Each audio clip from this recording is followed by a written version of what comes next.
Hi beautiful ladies, welcome back to my channel and welcome to episode 6 of Exotical of the Week. Today I'd like to introduce to you Lisa Hanna. Lisa Renee Shanti Hanna was born on August 20th, 1975 in Jamaica to a father of Lebanese descent and a mother of African and Chinese descent.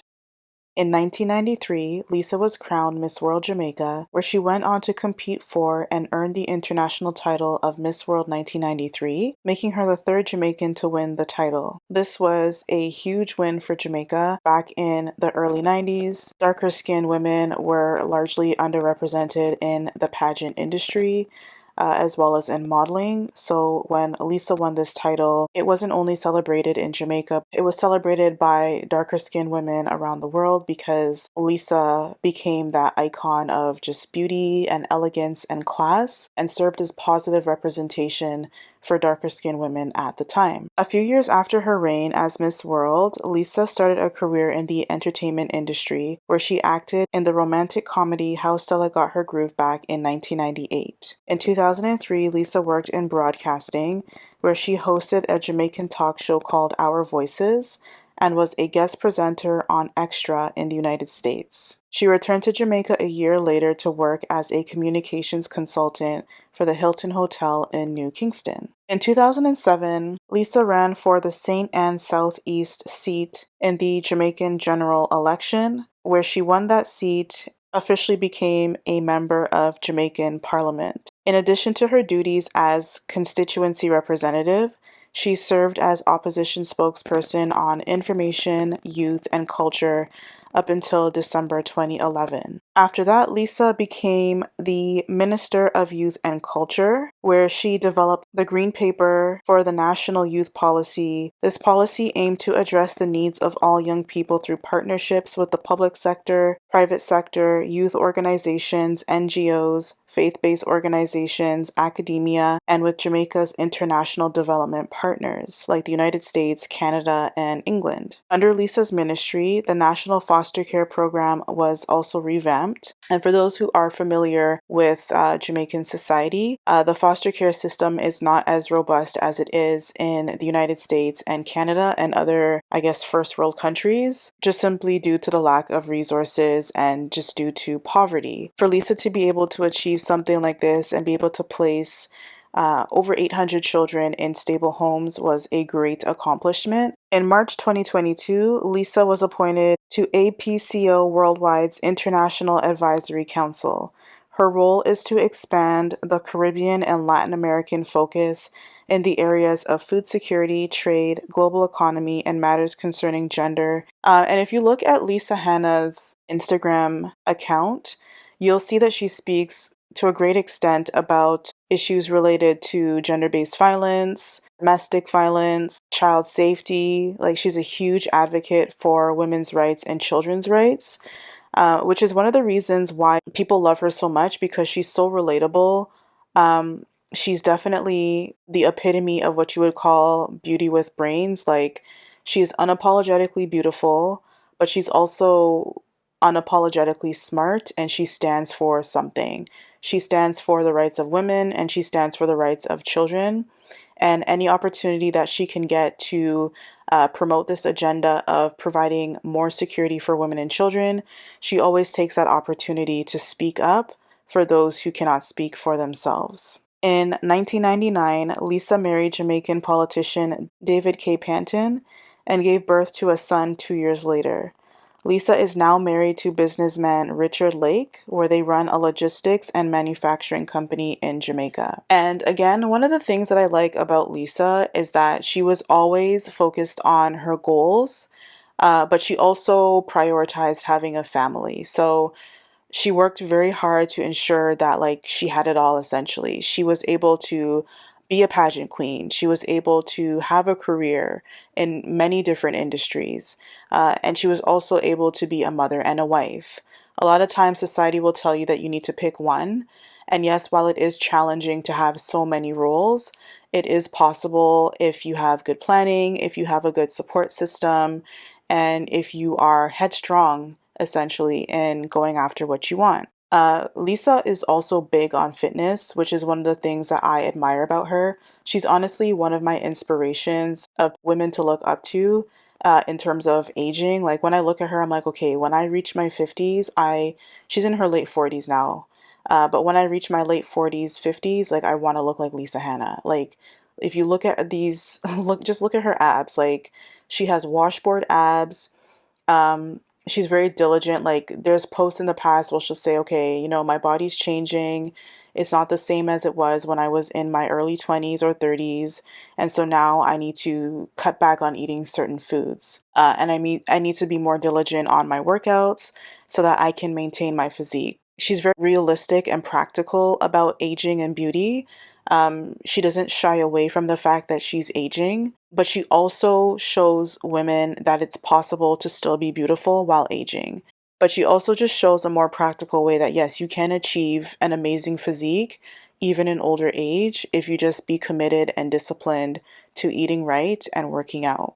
So if you're an older woman listening and you're looking for fitness motivation, look at Lisa Hanna. Like she has a very simple routine. I believe she works with a personal trainer.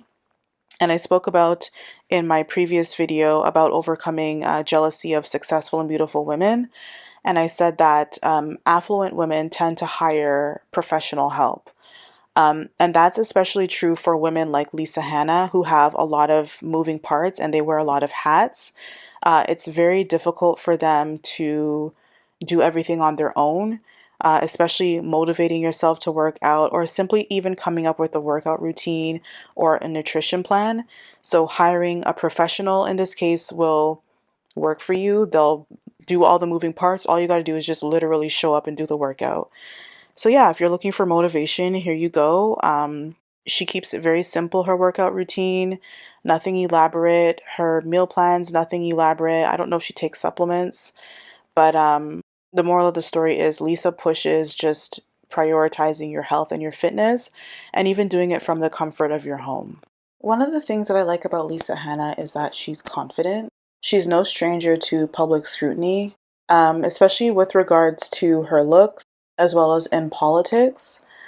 So, for example, back in 2014, Lisa Hanna posted a photo of her in a bikini, and it honestly wasn't even a full bikini. Like, she was just wearing a bikini bottom and then a t shirt over top. And people had a lot to say. There was a lot of backlash and criticism that she faced. They said that a public figure like her shouldn't be showing her body and that it's inappropriate and she should set a good example. And Lisa Hanna handled herself like a queen. She didn't respond to the criticism because they were baseless. Jamaica is a very religious country. Jamaica has the most churches per square capita than any other country in the world, so they have a huge Christian influence despite the rampant crime.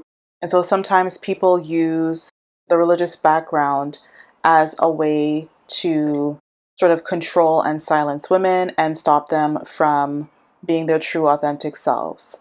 And as I mentioned before, she's one of the youngest women in parliament.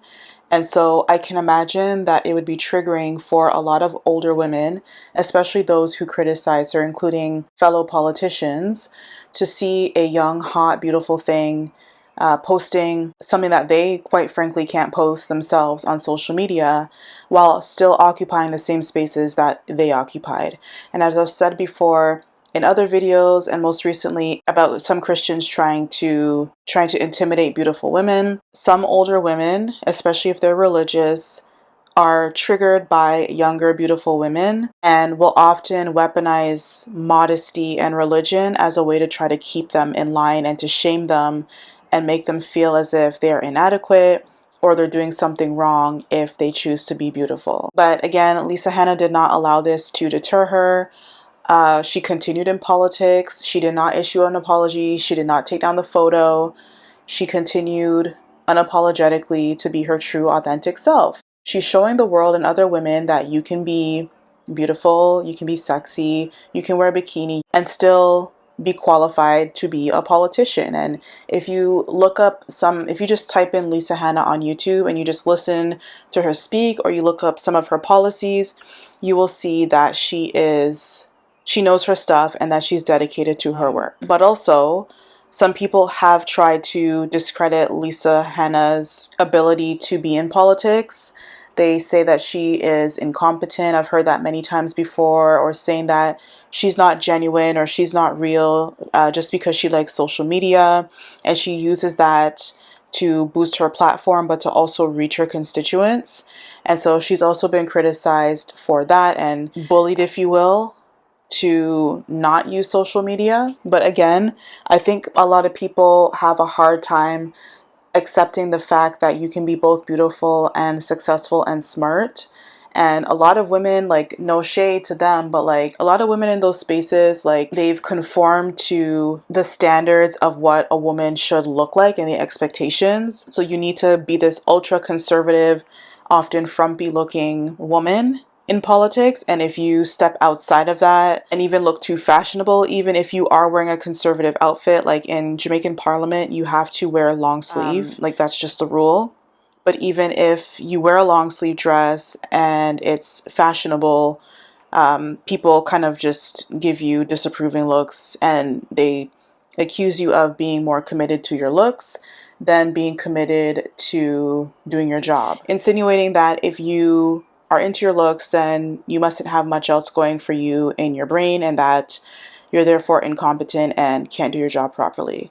But Lisa continues to break those barriers and show people that she is in fact qualified, and that she can check off all those boxes and still be able to occupy the same spaces that they occupy. So let me know what you think about Miss Hanna. Have you heard of Lisa Hanna before? Do you know of any other facts about Lisa? Let me know down below in the comments. Thank you for watching, and I will see you in the next video. Bye.